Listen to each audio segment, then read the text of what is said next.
Last weekend, Peter Ayo Fayose had his 65th birthday, and at that birthday, the man who was invited as a special guest of honor to come give the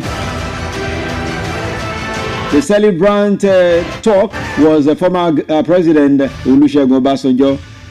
When he collected the mic, he said some things about Peter Ayo Fayose. The man didn't say anything, and the day after, Ayo Fayose wrote Baba a letter, and he called Baba some very bad names. As a Yoruba son, you don't disrespect an elder, but Peter disrespected Baba anyhow. What happened? What caused it? You will hear what did Baba say at that party that made Peter Ayo Fayose to be angry. You hear it on the show. Also on the show today, you will also hear a strong stakeholder in the PDP. We will also be talking about Wike bringing hooliganism into Nigeria's political system. So many things we have to do together this beautiful evening. And of course, just as we always do, is loaded, well loaded here. So welcome to the show. Once again, my name is Pretty, and I welcome you to the show. First thing first, let's serve you some latest political happenings about this time.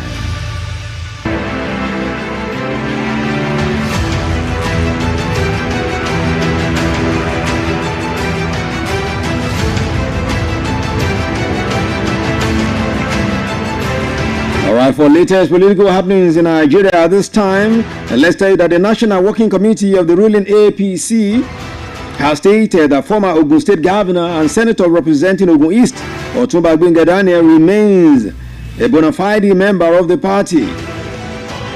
Of course, Gbenga Daniel, you remember, alongside one of his political associates, Kunle Folani, was allegedly suspended over purported anti-party activities. According to the Chief Press Secretary to the Governor, Dapo Abiodun Lekun Adeniran, he also issued a statement reaffirming that the suspension of the senator remains in full effect, warning that any engagement with him as a member of the party are invalid. Adeniran stated that the party, in an official correspondence to the APC National Chairman dated October 3, 2025, jointly signed by the State Chairman Yemi Sanusi and State Secretary Tella Aderibigwe, noted that Gbenga Daniel was suspended on August 19, 2025, and the decision was formally communicated to him. But reacting to these, leaders of the APC from the 103 wards across 9 local government areas in Ogun East during the press conference expressed their support for Gbenga Daniel, saying this alleged suspension is fake and unconstitutional. According to them, the purported suspension was unconstitutional and was not carried out in Daniel's ward as required by the party constitution. Now, the National Working Committee of the APC, which is the highest organ of the party, in a letter dated August 17, 2025, and signed by the National Secretary, Sarajuddin Bashiru, insisted that Senator Gbenga Daniel remains a member of the party. He said his membership status remains intact. Bashiru stated that the National Working Committee NWC has yet to deliberate on the matter as provided by the constitution of the party. So for now, Gbenga Daniels remain a member of the party. I hope this one will not bring trouble in the APC in Ogun State. From the APC in Ogun State to the APC in Zamfara State now, where the chapter of the party has cautioned its members against engaging in anti-party activities, warning that it will no longer tolerate actions capable of causing internal frictions and disunity within the party. According to the report, individuals identified as Babangida Aliyu Shinkafi, Kabiru Ibrahim, and Ibrahim Kurdia were said to have filed a suit last Friday under suit number seeking judicial interpretation and intervention over a purported judiciary action disciplinary action by the party. So the party has warned them now that if they continue, there will be problem.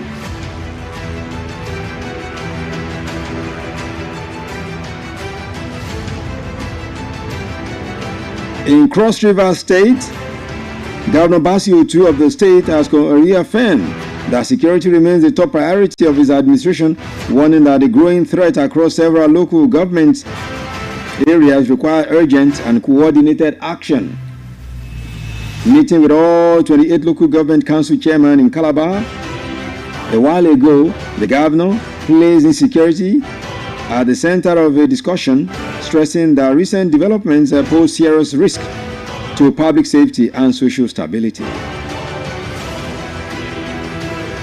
Recently, the cases of court clashes, kidnappings, armed robbery, and illegal mining have been on the rise in the state in recent times, as security concerns have escalated in part of the state.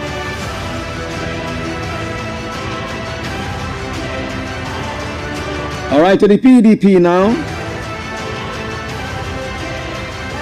Of course, the matter is still getting all of the attention it can get, talking about everything that happened concerning the PDP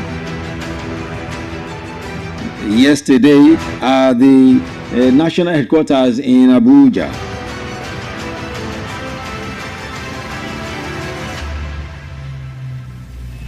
So according to what some of the matters that are going on right now concerning the PDP,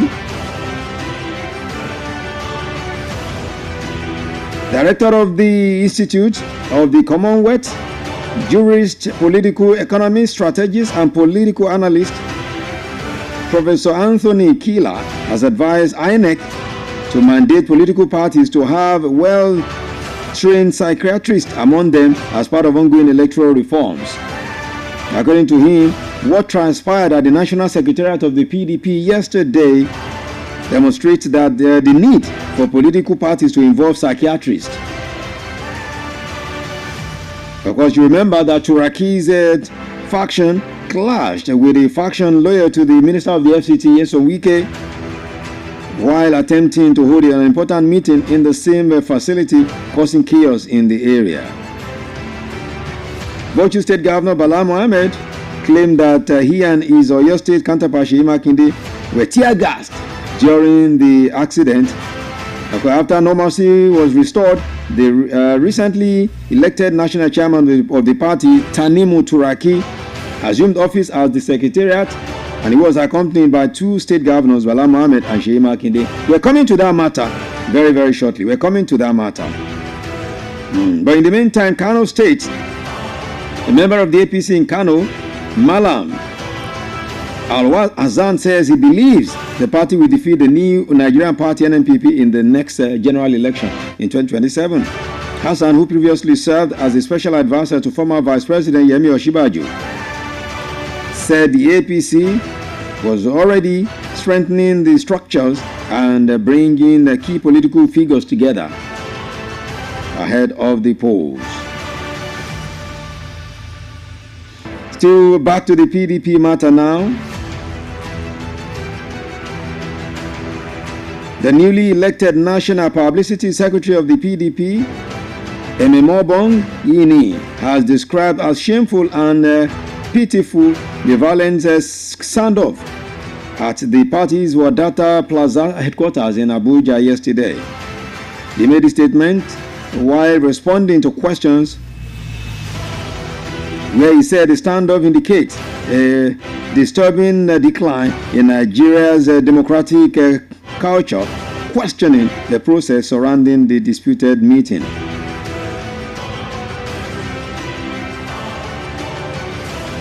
Okay, let me leave it like this, and on the last note, let's talk about the Secretary of the PDP National Convention Organizing Committee, Ben Obi, says the party's convention was properly and duly constituted. Obi made a statement saying that the party's constitution was followed and everything that happened here in Ibadan at the weekend is a legality. Nothing like illegal. Everybody saying is illegal, don't know what they are saying. But very shortly, you'll get to know what others are saying. Okay, so these are the stories making headlines in the political world at this time. Let's get into it right now. Let's get into it right about now.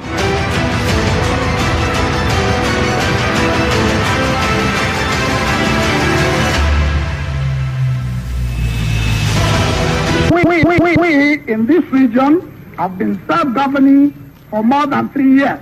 Nigeria as a whole is now free and independent. We'll also give continued active support to the Organization of African Unity, the United Nations Organization, and the Commonwealth. I would like to remind this audience that in this hall today, we have a concentration of the leading agitators, mischief makers that the world has ever known. We have them here. Is that all these agitators and mischief makers desire a better world for human beings to live in. Abia Nation Nigeria is today the focus of the entire international community.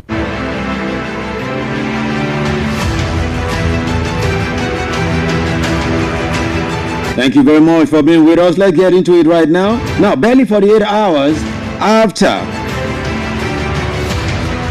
former President Olusegun Obasanjo graced the birthday 65th birthday party of former governor of Ekiti State, Ayodele Fayose,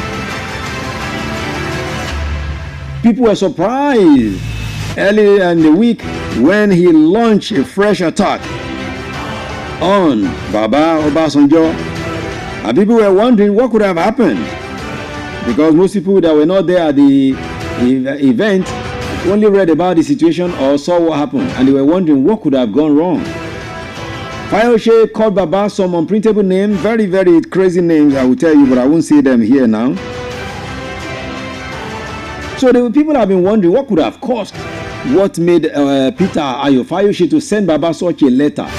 The letter was supposed to be a thank you letter for honoring my invitation, but the letter turned out to be an insult, an embarrassment, and of course a kind of letter nobody will want to receive.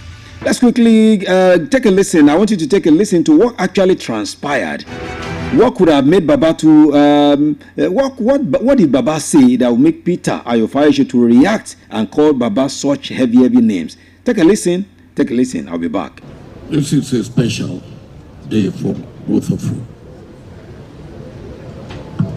And on occasion like this, I believe we must do the 4 things that occasions like this want us to do. 1, we must celebrate. 2, we must give thanks. 3, we must take stock where we've erred, where we have gone wrong, where we have made mistakes. We must correct them. And I'm here tonight to do the 4 with you.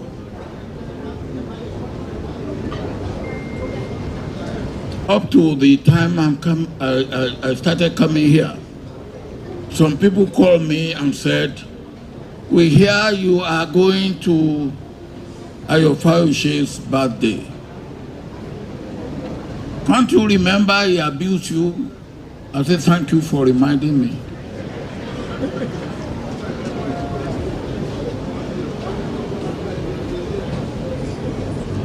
In Yoruba land, we have a saying, "Wọ́n kì í lé ọmọ búburú fún ẹkùn pa jẹ." You are not the best of my political children. You are not. But you have made achievement that must not be ignored.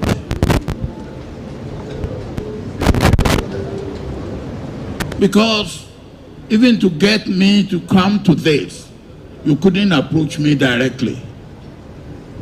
You sent Osita to come and sound me out. Abi wabashirere araki o ya o. I shirere Tony see me. You couldn't come direct. And when Osita came, I said, Osita, who also is a political child.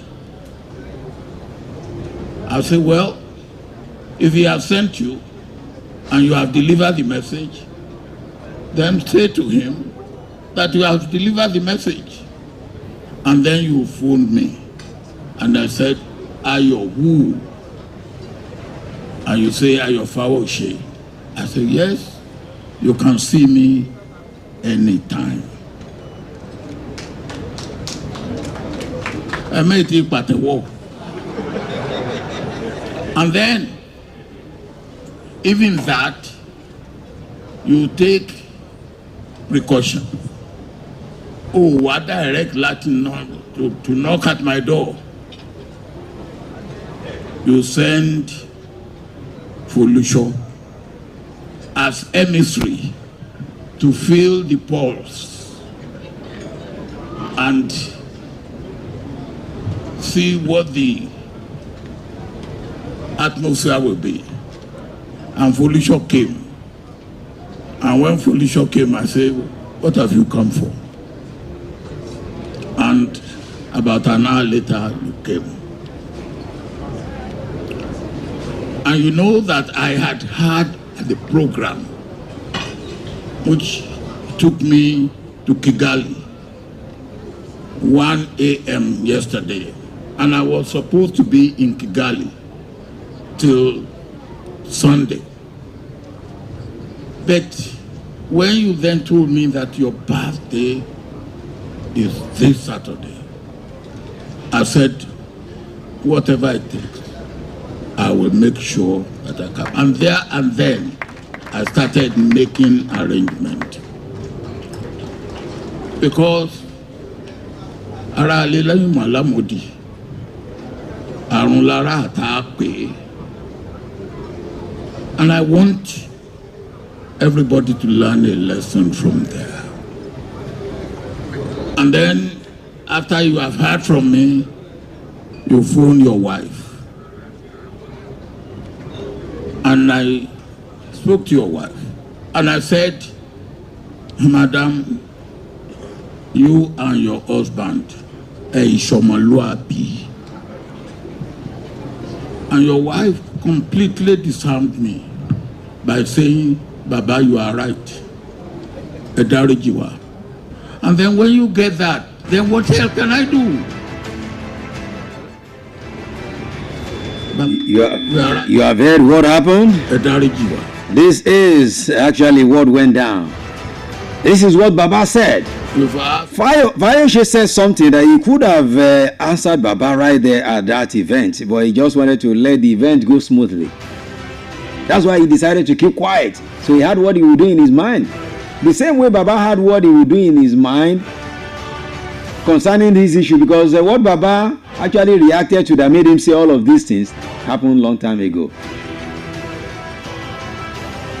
Now, if you were the one at your birthday party, that should have been a birthday message, and your special guest started saying things like this, Enshomoluad, Enshomodada, you are not the best of my political children, what would you do? Would you go the way Ayo Fayoshe went, knowing that Baba too knows how to say it all? We'll talk about this tomorrow. Not now. I mean, no time to take calls today. You know, I don't usually take calls on Politics or Melody because I serve you the tea. I want you to go sip it. Tomorrow on Melody Sunrise, the People's Assembly, it will be part of what we'll talk about. What would you feel? How would you feel if you were Peter Ayo Fayoshe? How would you have reacted? Would you have reacted in a similar manner? Ayo Fayoshe reacted by writing Baba very, very terrible letter, calling him. In fact, one of the things he said there, Baba should be kept in a zoo. So many bad things he said, but that's the only thing I will say. Okay, moving on. Ahead of the 2027 election, the ADC formally opened their presidential, their headquarters in Abuja. Yes, what they call their secretariat in Abuja this week. And they said, we are ready, very much ready. If you think we are joking, you better don't snooze or you lose. Bola Tinubu should watch his back. We are coming for him. And one of the leaders of the party, Malam Nasir El-Rufai, was asked a question right there at that unveiling of their event. And what he simply said was that, look, what we are perfecting as leaders of the party, we want to field presidential candidate that is corruption free. Corruption free. That is what they want to know. You will not find anything corruption with the candidates they want to field. Listen to him. Executives, one of the leaders of the APC, but I think the APC has lost its way, has lost its soul, and no longer cares about the welfare of the people of Nigeria. You know, the constitution of the ADC is a unique constitution among political parties in Nigeria. The ADC constitution has a promise, a provision for a code of ethics for the leaders of the party, as well as those that will contest on the platform of the party and will be appointed into the government of the party when elections are won. It is the only party with that provision. And highlighting the current level of insecurity. You heard him right there. That is what he is saying, talking about the man, El-Rufai. So El-Rufai says, watch out for what we are bringing. We will not be like APC that did not respect the party's constitution, and even now Nigerians are being killed. The APC is not doing much. President Bola Tinubu is just flying up and down. He doesn't have the solution to Nigeria's problem. Under the leadership of the state chairman here, things are moving forward. So I'm very happy. The first important step in party building is unity. We've achieved that. Now we need to work harder to establish structures of the party at every level, from ward up to the local government levels. Other ADC leaders? Okay, so that is what he's saying. For those who are ADC, I mean, what they are doing, their plans for ADC. Okay, moving on to the PDP issue. Let's move there straight up right now. For all of the troubles that happened, I'm sure Johnson will be ready for me to show all of the shenanigans that happened at the PDP, because I want you to hear all of the pandemonium that took place at the PDP. This is how the matter started earlier, and of course it now degenerated into issues where tear gas or fire. If you're watching, you can go on our Facebook stream. You see how everything happened, how they were pushing themselves and everything. And these are supposed to be honorable members, and these are supposed to be Your Excellency. Your Excellency, as you call them. Go and see them.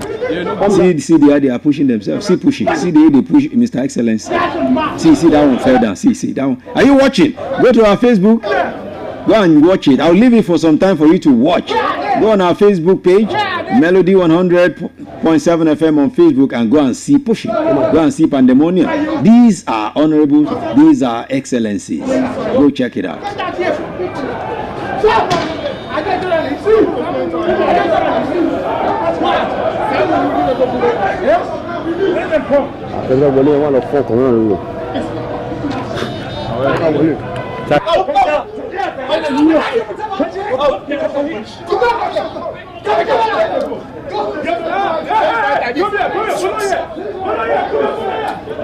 The people shouting are not ordinary people. The people shouting are excellencies, as you call them. Go and check it out. Are you on our Facebook stream? You see it.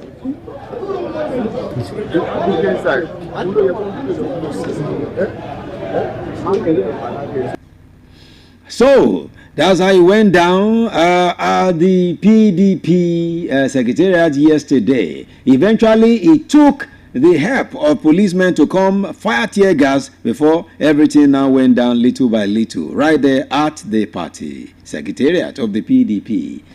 Okay, Johnson, you can let go of it now. Thank you.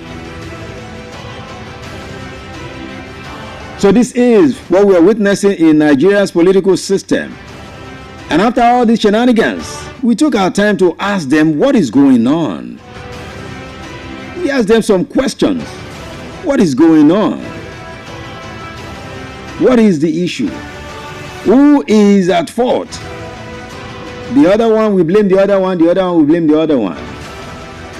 Now, first to speak, let me bring the voice of Bala Mohammed. He's the governor of Bauchi State and one of the strongest men. After Makinde now, he should be the next guy that is very strong in that party, PDP. And he said a whole lot of things. He said, Nyesom Wike is the man that is spoiling everything. He's one disrupting all of these things, and he's one trying to destroy the party so that there will be one party state in Nigeria. We don't believe there is any BOT because that is an illegality. I think the media should also educate and inculcate a sense of orderliness in the political space so that people will know precisely what to believe in. Because the shenanigans, the perception should be positive. We had a convention where some people were expelled, and then of course even INEC does not recognize them, and they were given backing by the police to come and do a charade BOT. BOT is constituted by the NWC. They don't have NWC, and they don't have a constitution. Our constitution says it all. If I'm expelled, I'm expelled, and it is not me or Sheima Kinde or any person that is. It's the convention of all the states of the federation. Shutdown you are seeing is police are sneaking people in. Police are sneaking people in. This is all the governors are here, all the senators, all the members of the House of Reps. Why is the media backing them as if they have something in common with us? The police should know that this is not a faction. It is just a splinter group. They want to scuttle and destroy PDP, destroy the opposition, and by so doing, destroy democracy in Nigeria because they are illiterates. They are driven by arrogance and illiteracy and impunity, by impulse. They believe whatever their bosses in media press, that is what it goes even into their narration. We are driven by law and by system. So Tanimu Turaki, after the convention, there is a report. We have already sent all the report to INEC.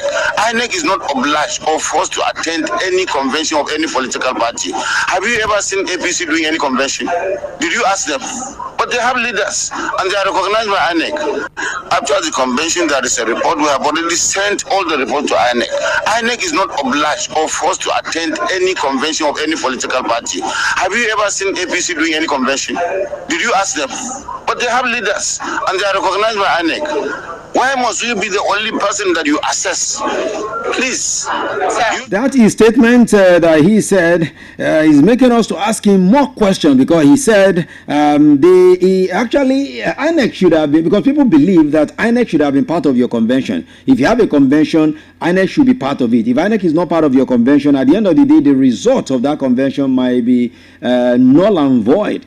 So that was one of the things we put to him when he was speaking, talking about INEC wasn't present at the convention here in Ibadan the weekend concerning what happened. Doesn't that make it an illegal or nullity at the end of the day? Governor Bala Mohammed said no. That was what you heard, some of the things he was saying there. And this is what he said concerning whether INEC was there or not. He said their convention was a legality.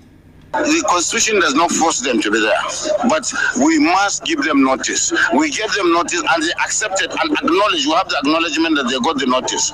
If they decide not to come, that is their own free volition. But certainly we have documents that we have notified them duly and they accepted. So the convention is legal because all the court orders have been set aside by the appellant courts, because we have already made a plea and it has been put aside. So So people should know the process of our legal system. Already they are just being supported and then by the police, and you, the media too, you don't tell them the truth. But they should know that it has come to an end. That's an end of hooliganism. You know, they should go and leave us alone. Must we be with us? This man, why is he working? Is he not working with APC? Why didn't you ask him? Is it moral for him to say that he will be in APC to destroy us? Is it moral for him to say, is it normal that he is working for somebody and he said we will not produce a government in 2027? The man is even challenging us that we should go and tell we should go and tell this man, talking about the man known as Wike, yes or Wike, that he should do the right thing. Whether we are the one to tell him, I don't know. That was what the governor was saying right there. Okay, so you just listen to Bala Mohammed there, and this is what he said. So many things right there. Now, Bala Mohammed spoke. Someone else will speak as well. Who am I talking about? I'm talking about Governor Seyi Abiodun Makinde, the strong man of the party now. I'm even wondering if Seyi is not going to be tired of all of this trouble, because Seyi is not supposed to be a troublesome person. But with what PDP is showing him, maybe PDP is making him stronger and stronger. So what does he feel about all of these shenanigans? This is what Seyi said. First and foremost, it's a message of hope, real hope, that I want to give to our members all across the nation and Nigerians. This fight is not about PDP. It is about the future of democracy in Nigeria. So, for us, our people should know that this is a case of it may get worse before it will get better, because we are on a solid ground, and if we have to stay here for the next 2 weeks so that democracy will survive in Nigeria, you will see us here. So that's what Governor Seyi Makinde is saying. So if you're looking for him in Ibadan, looking for him in Oyo State to be present, he might not be here, because the man said he could be sleeping at the headquarters of their party in Abuja until sanity prevails. That's what he's saying, Governor Seyi Makinde there. All right, so Governor Seyi Makinde also, he says he has a message of hope, message of hope for all of their party members. You heard him right there. Let me conclude with this one from Seyi Makinde before I return to Ayahu. Small minds talk about people. Average mind talks about events. We will rather talk about issues. What's the issue? The issue is we don't believe in a one-party Nigeria. We believe that our founding fathers, they gave us a multi-party democracy. We must sustain it so that Nigerians can have options when they are choosing their leaders.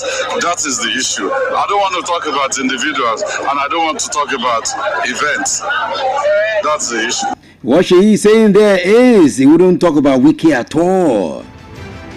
You know, Seyi has been trying to avoid any question that pertains to Wike. He doesn't answer.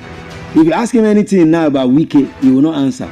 That answer there, the question to that answer was, Governor Seyi Makinde, you and this man known as Nyesom Wike used to be strong allies. He was your friend. So what happened? What went down that you guys are not together again? That was the question, and that was the answer he provided. We don't want to talk about, he said strong people talk about issues, not individuals. That's how he evaded the question. So he doesn't want to talk about Wike. Why? Is he afraid to talk about Wike? Or he has a strategy? Only time we tell, we keep monitoring and we keep knowing what is happening. Okay? In the meantime, you heard Bala Mohammed say there that they remain expelled. Talking about Wike, Ayahu, and 11 others. They remain expelled. But Samuel Ayahu says, until December 8th, when my tenure is supposed to expire, I remain. He was beating his chest like this. I remain the PDP Secretary General. Nobody can stop me. Nobody can take me away from my responsibility. Rather, Makinde Bala Mohammed are the ones that are expelled and they remain expelled. This is what he said. Not correctly. One, I have not been expelled. And all the names mentioned were never expelled. So on what premise are you expelling us?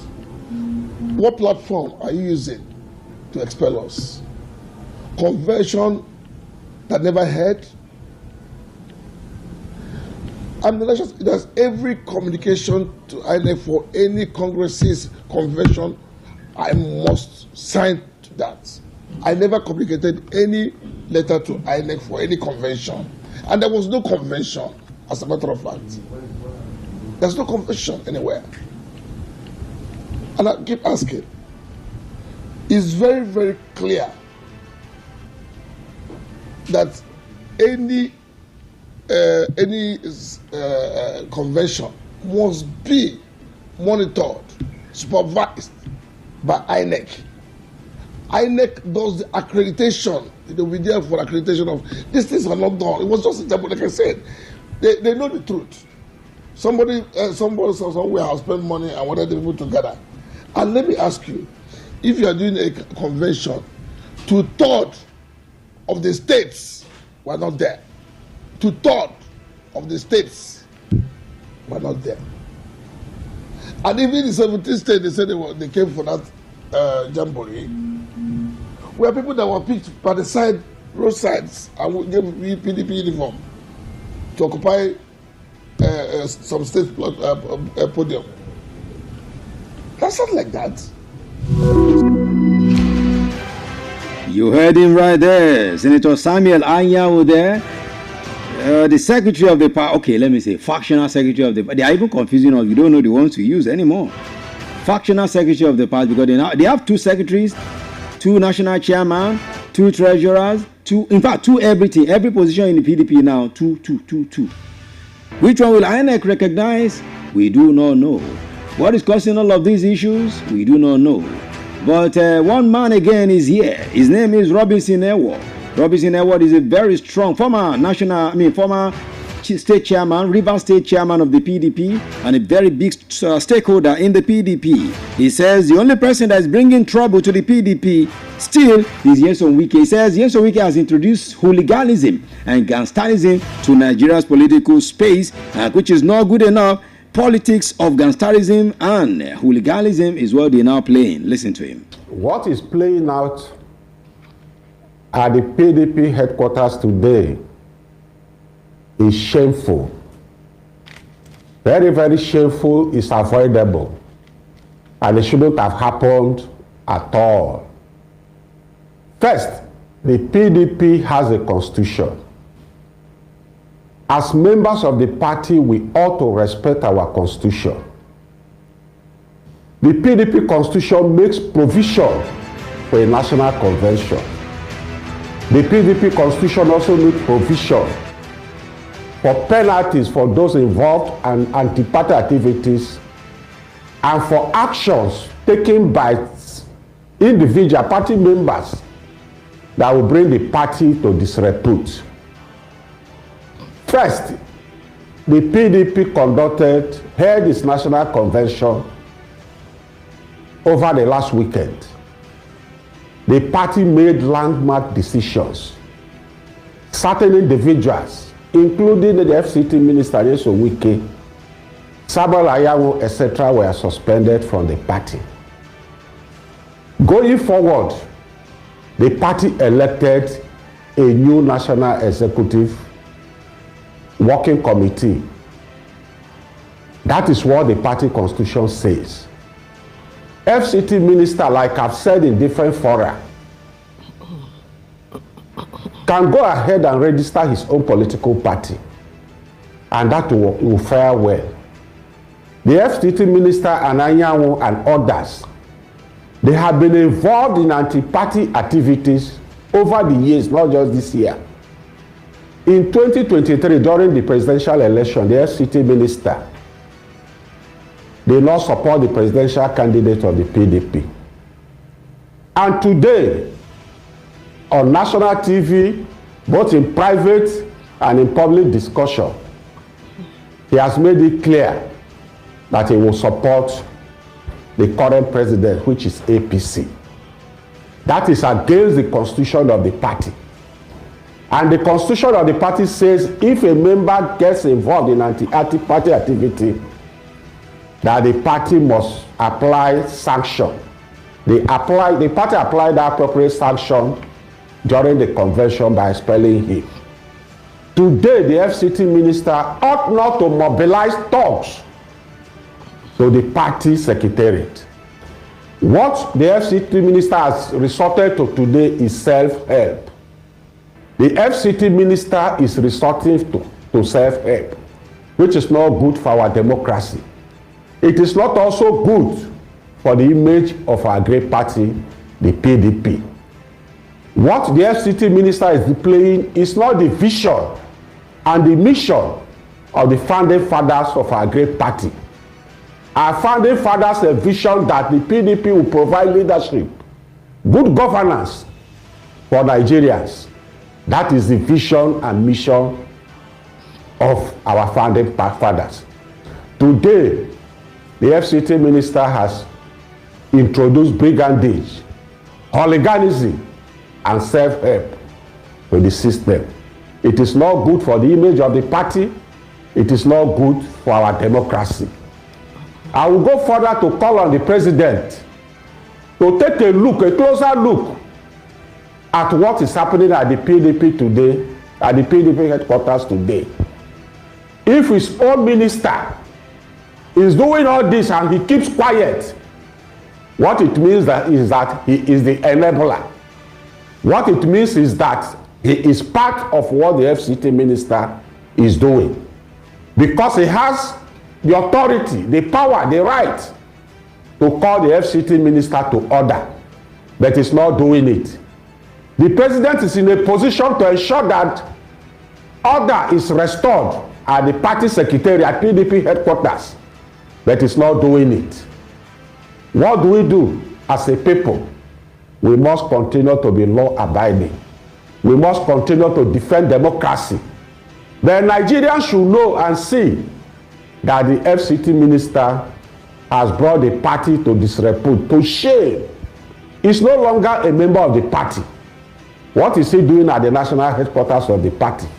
You are working for an APC government.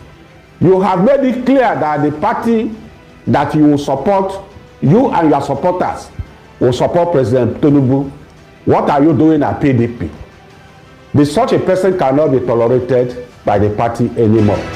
Thank you. That's the question, the answer, and everything you've heard. Robinson Ewo there talking. Nyesom Wike has brought brigandage, gangsterism, hooliganism into Nigeria's political space. Where do we go from here? That is the big question now. Everyone is asking. What is the hope for the PDP? All these people who are PDP. I was supposed to have a PDP member from Oyo State as a guest today, but I actually asked him, I said, let's postpone it because I want to give all of them. We will not have enough time. Because if I had brought him, I wouldn't have enough time to do all of these things I'm doing for you today. I will bring him on a day when I will just talk to him straight. What is the hope of the people in the PDP? I mean, who will fight this fire? Who will fight this fire?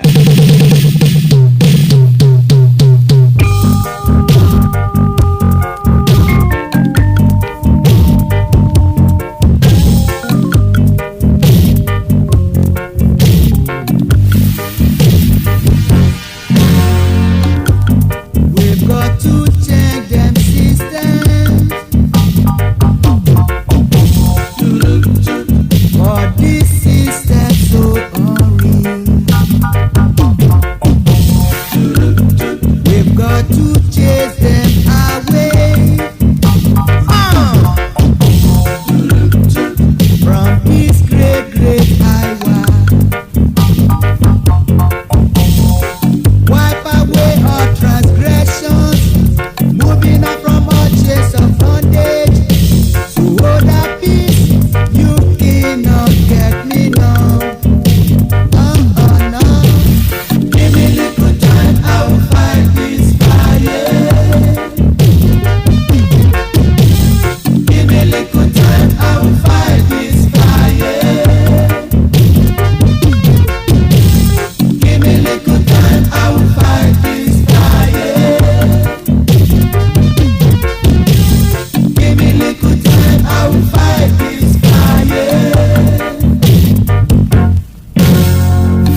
fight the fire?